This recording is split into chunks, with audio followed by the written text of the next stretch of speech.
Well, it's personal between me and you, and I'm going to do you some serious harm, you big stiff idiot.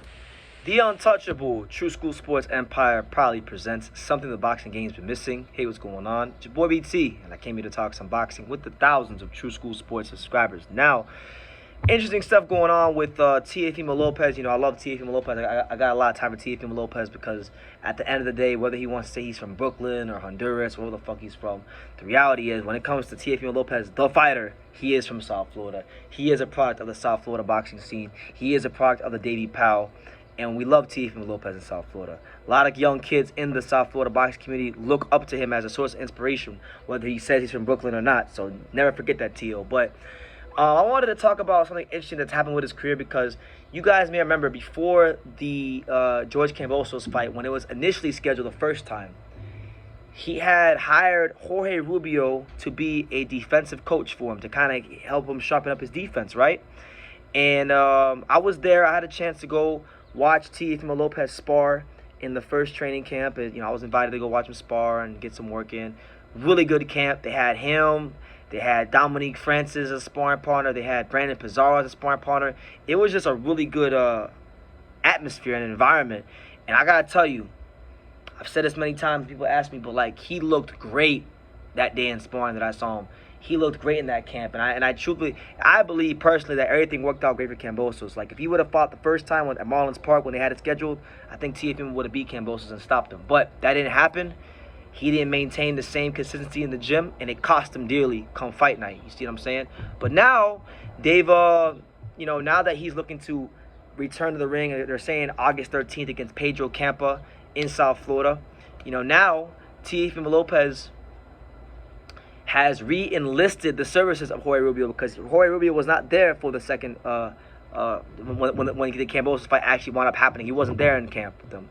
So basically what Jorge Rubio said is that, you know, they called him again because he did his job, and, you know, now they're going to New Jersey in like an isolated environment. And now, you know, they're saying that Jorge Rubio is going to have a little bit more freedom in this camp because I'll be honest, I've been around Jorge Rubio when he trains other fighters, like at, you know, his gym and other gyms. He's a very vocal guy, very detail-oriented type of trainer, type of coach. And it was weird being in the gym with him when I was here in Vegas to watch Teo spar. And he was very, like, just quiet, you know, offering little bits of advice here and there, but not really his, like, full self. Now he's saying that they believe that he believes that he's gonna have the chance to be a little bit more freer, and I think this is good for Teo because Jorge Rubio is a guy that I think can add some things to his skill set that he needs. You know, Teofimo Lopez, I feel like he needs to work on his boxing a little bit more. I feel like he needs to work on his slickness a little bit more. These are things that Jorge Rubio specializes in, and coming from that Cuban background and worked with a lot of Cuban amateurs and, you know, top guys. You know, Gamboa, Rigondeaux, Luke Campbell, you know, Isaac Chamberlain, the list goes on and on. He's the guy, really, to be honest with you guys, in my opinion, he's the guy that really changed Isaac Chamberlain's style from basic British fighter to what it is now. And Isaac Chamberlain's a much different fighter because of Jorge Rubio. So he knows what he's doing if you listen to him.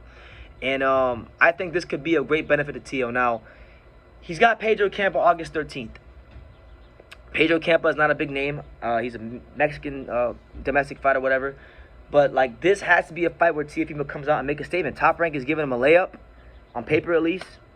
And he has to come here and make a statement and remind the world that, hey, I ain't no regular fighter. Because it seems like, from when people talk about Teofimo Lopez, right, they almost talk about him like he's one of these regular fighters. And reality check, Teofimo Lopez is many things, but he's far from regular. He's not a regular fighter. He ain't a regular person. This guy's a special individual. Guy achieved more at 20 at his young age than most guys ever dream of achieving in their career, and he had the world at his fingertips. Okay, he got it. He lost it as fast as he got it, but it doesn't mean he can't become champion again. Because the reality is this: them belts at 140 are going to fragment. Josh Taylor will vacate those belts at some point, and I think I genuinely believe Teofimo Lopez will have the unique opportunity to become champion again and really show the world what he's about. Now, I said it a long time ago. I've always told you guys when he was at 135 that I never thought that Teofimo Lopez's best boxing was going to come at 135. I've always said think Teofimo Lopez's best performances are going to come at 140. We're going to see the best Teofimo Lopez at 140 when he don't got to cut a bunch of weight and drain himself. And I'm rooting for him. I want to see him become champion again because I made a joke about it, but like truthfully speaking, it didn't do me any happiness to see him lose to George Kambosos Jr. because I know what would have happened if they would have fought the first time, but they didn't fight the first time. He didn't maintain consistency in the gym. That's on him, and I can't make no excuses for him.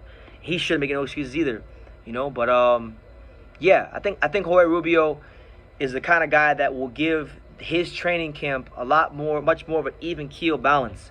Because I'm gonna tell you this, I won't get too deep into it, but I saw Teofimo Lopez train when the Kambosos fight was initially scheduled to happen in Miami at Marlins Park, and then I saw him train when the fight was scheduled to happen on the Zone at New York City at the theater at Madison Square Garden. It was two different types of camps, two different types of energies in that room, and I just knew something was off with Teo going into that Kambosos fight. Doesn't mean we're not throwing salt on George. George beat him fair and square, but there was a difference in the training camps. First training camp was a proper training camp. The second training camp was not really what it should have been. And I'm going to leave it at that. I won't get too deep into it, but it's not really what it should have been, if we're being honest. But listen, man, I'm looking forward to him coming back. I'm looking forward to seeing what Jorge Rubio can help implement into his style to make him the fighter that we all know he is and we all know he can still become. Because the reality is he is one of boxing's most exceptional talents. He is one of boxing's most exciting fighters. And one loss against Jorge Kambosos Jr. doesn't change that. I still maintain the fact that Teofimo Lopez will be world champion again at 140. And you guys will be dick riding him again when he looks exciting again. So I'm going to leave it at that. You guys let me know what you think. Jorge Rubio has been re-enlisted to help Teofimo Lopez get back to his best and winning ways in the sport of boxing at the highest level, at that creme de la creme elite world-class level. So let me know what you guys think in the comments down below. If Teofimo Lopez can get past Pedro Campo, which he should, because if he can't do that, then he needs to really just get up out of the sport because that he's not as good as I think he is. Not even close.